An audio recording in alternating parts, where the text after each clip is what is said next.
Leslie Nielsen, man, when he died, that was to me a very sad day.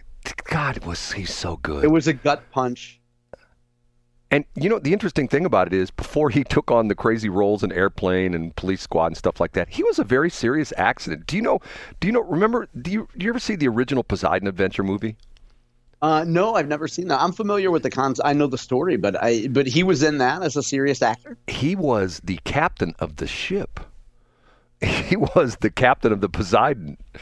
And once again, that was not a comedy movie. That was a very serious movie. But if you know, that's kind of like you, Brad, having a serious career in radio until November 20th of last year, and then we were just joined at the hip by hijinks. I was going to ask you that. So because I knew we were coming up on our year anniversary. So as of November 20th this year, we're into season 2. Is that what you're telling me? Well, clearly the anniversary is more important to me than it is to you, Brad. I have a feeling at some point in your last 40 years you had heard that statement before. But yes, 11/20, Brad, because remember, it's the most consequential 11/20 since Bob Hyland. Yeah, listen to you. Okay. And by the way, this is a comment I think aimed at John, and this is one from our very special listeners. White men would have threatened to harm others, not themselves. That's what the comment. That's a good point. So the listener is praising our intelligence as white men. Thank you. Wow. I do appreciate that. We're not into self-destructive, dramatic, attention-seeking behavior. That is a great point, and I stand corrected. I think she's making fun of us, or at least you, John, where she's essentially saying... No, I don't view it that way. I think she's complimenting us. She's saying... So in other words... Maybe JC was really complimenting when he said "stuff it, loser." That's what. Remember, and if you remember the first episode in this, when I said putting up and put a nice comment on his Facebook page, nothing nasty. He comes back and he says, "What is it? The line about what I want to hear is the sound of my fist crushing fist hitting your face, crushing my face." I'm going like, "Wow, thanks, JC." Now he might have you confused with one of the members of the New York Mets. You bear a strong resemblance to Darryl Strawberry. Now, you're both tall. Yes. You both have spent a lot of time in St. Charles County. Yes. I think Strawberry's probably a little gimpy at this age too. He might think that you're Darryl Strawberry. So you're saying Darryl Strawberry and I look alike? Yeah, I mean, now you might be a little bit more Mocha Java, and I think he would be straight from a coal mine. But you're pretty much close, right? Well, who knows? Okay, moving on. Here we go again. This is like, I say stuff and nobody gives a rip. And you know what? I understand. I understand my place in the world. But here's something that I said all along that now came out yesterday, and it's turned into a controversial statement. You know what I'm talking about? No, I don't. Former Harris staffer, here's the headline. I'll read the headline. It says, if it comes up here, come on my phone.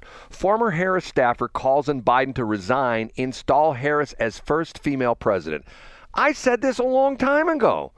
I don't remember you saying this, but so I saw that yesterday. I think it's brilliant. I mean, it does show that, like, if we're going to have a woman be president, she has to have special help from a man. Let's face it.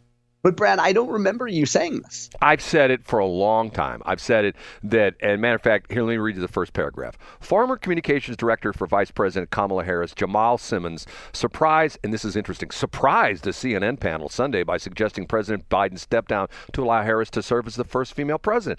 I said that after he made his terrible debate performance, he should have come forward and said, you know what, it's become very apparent that I'm not on my game anymore. And you know what, I think not only is it time for me to pass the baton as far as running for election, and in his case, re-election of President of the United States, but pass the baton to Kamala Harris, who I think is ultimately qualified to be president. In fact, I'm resigning, and I'm going to have Kamala Harris become our next president. Now, the interesting part of this is that part of the things that this Jamal Harris goes into, and one of the things he says, and once again, I agree with him. I say, we've got a guy who, let's be honest with, I don't think he knows where he's at most of the time. And if you saw this video the other day of him walking on the beach in Delaware, it's terrific. Brad, it's like you after most of your doctor's appointments. John's merciless. Okay, it's like it's not easy to walk on any beach. Okay, if you get Joe or Josephine, a bodybuilder, in best shape, super athlete, male or female, there are times walking on the beach can be a challenge, okay? Because you're not walking on firm surface, and sometimes you hit a little bit of a spot where the sand is a little bit higher, and you sort of scuff your feet. You know what I'm talking about, okay? Sure. Yeah, of course. You get an old dude walking on the beach, and it's not a good look. Okay, why doesn't someone say to him, Mr. President, I don't think it's proper for you to hang out the beach all the time because that gets the wrong impression, the fact that, hey, everything's great in the country, I got time to take vacation. My complaint all the time was when Trump was the president the first time around, when he was running for office, he complained that Barack Obama spent too much time on the golf course and he was going to be in the White House 7 days a week, and here Trump gets in office. What does he do? He goes plays golf, okay? I say, you got 4 years. I say when you become that president, you work that job every single day. No time off, no time to go to Rehoboth or whatever the hell he goes to. And like with Barack, where is he? He went to what? Camp David or wherever he went. Yeah. Do the damn job. Work 7 days a week. I mean, and I'm not trying to say go back to World War II. My dad was in World War II for 3 years, okay? He didn't get any days off. He didn't get, a day off when he was in combat. He didn't have got a day off. It was 7 days a week slugging it out.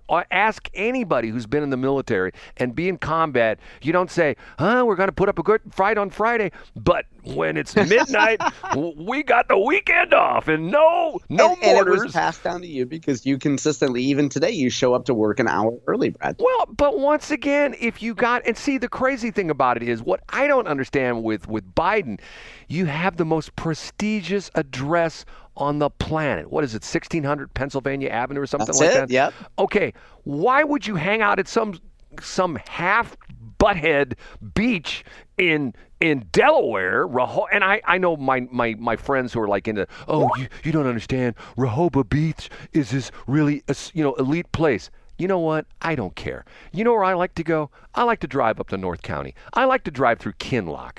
That's the kind of places I like because I'm not like, I'm going to drive through Ladue and look at the houses I can live in. So when someone says to me, oh my God, if you go to Delaware, you got to go to Rehoboth Beach. Guess where I won't go? Rehoboth Beach. But the point being is, if he would resign, hand the baton to Kamala, and she would be the president, and once again, we would have our first female president. Now, it's interesting. There's a guy, I've seen this guy before on TV, and he already says, his comment is, we already had our first woman president because Biden, I don't know if you remember this, there was a couple years back when he had some kind of a procedure, and he passed the baton temporarily to her when he was under anesthetic for like 2 hours or something like so technically she's already been the president, but make her the president.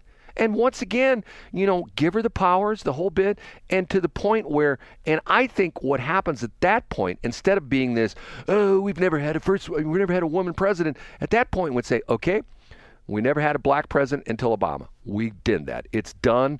The path has been cleared for future black presidents because you can't say, well, we've never had a black president before. I see your point, Brad. So in some ways, it would almost work in the favor of Republicans because we take the first Madam President off the table, is what you're saying. But how do you know that when Trump gets out of office, how do you know that one of these very capable Republican women couldn't step forward, or isn't like my favorite, Tulsi Gabbard, couldn't step forward and be the next president of the United States? And once again, she's a woman of color. If you look at it from the aspect that she's a Pacific Islander, okay, that's the category they get married. If you fill out any government forms, there's always like Pacific Islander, and I'm going like, okay, who's a Pacific Islander? Tulsi Gabbard, she's a Pacific Islander.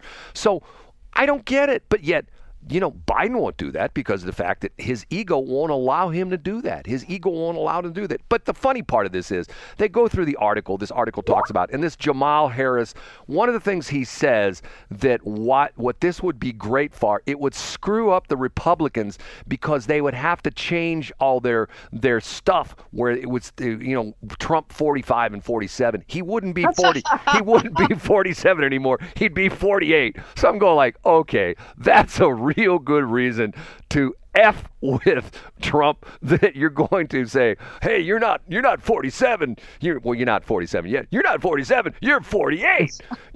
But see, if they really want to mess with him, then Kamala, whoever would be, the Speaker of the House would be. So, oh yeah.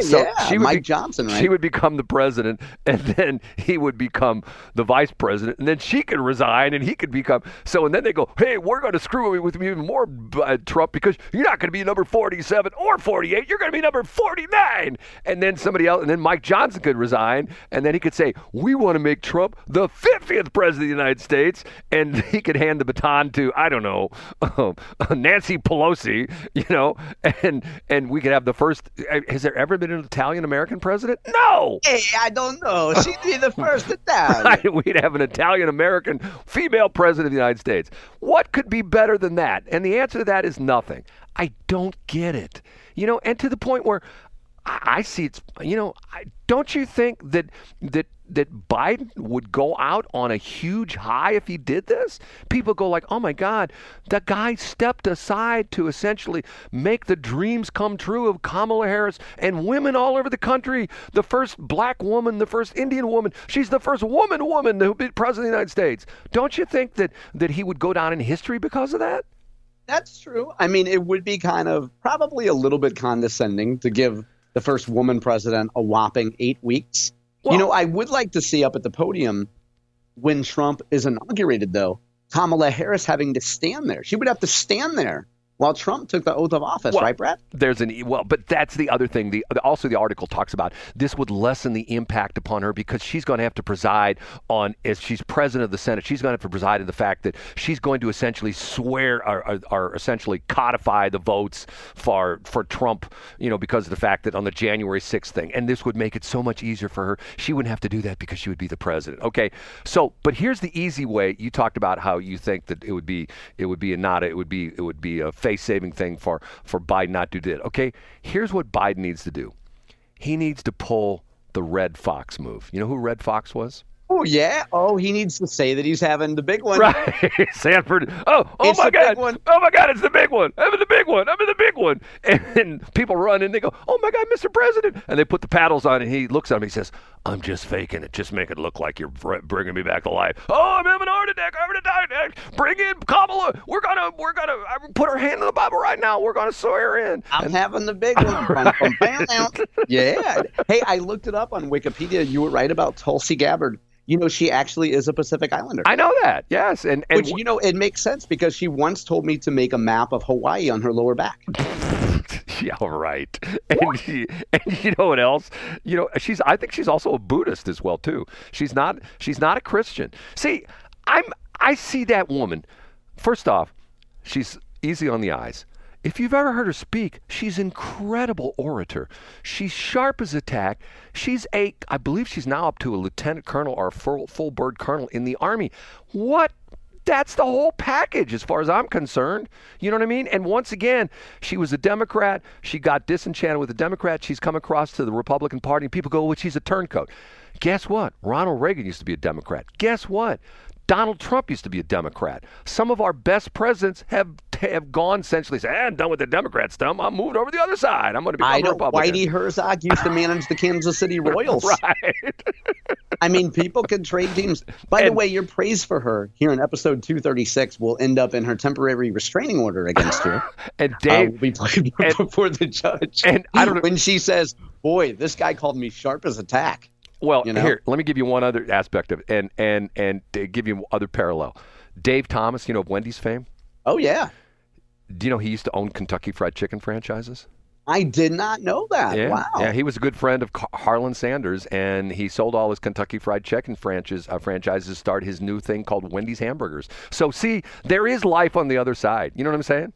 I liked Wendy's a lot more when I was driving through the Westplex and I heard a Wendy's ad on 107.1. No, you didn't.